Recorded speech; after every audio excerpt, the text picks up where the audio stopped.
You're looking at the top Firebox on the Heco 420. So the 420 model does just have 2 air burn tubes and 1 single baffle.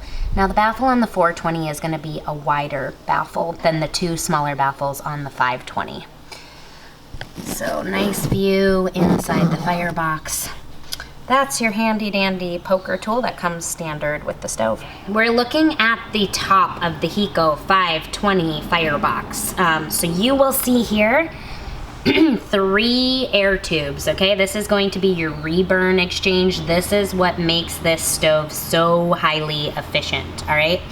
You can also see 2 baffles located in the top. You can see a slight crack. They are 2 narrower baffles and they are pushed all the way to the oven side. So you do have a slight air gap here that you can see.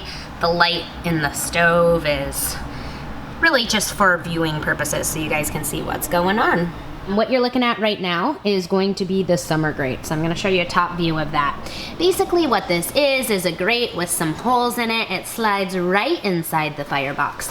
Now what this would be used for is if you want to cook in the summertime and you don't really want to produce a whole lot of heat into the house, this allows you to build your fire closer to the cooktop so you can cook on it without getting a whole lot of heat. So here you go. We'll see fire bricks aren't completely set up because the stove was just moved. Now they do give you a nice readout of where your bricks go because everything's not really fully assembled with the brick when it comes during shipping. So keep that in mind. So I really hope that you guys find these videos helpful. If you do, please give us a thumbs up. Share them with your friends. Click subscribe to our channel. Thank you guys for watching. Have a wonderful day.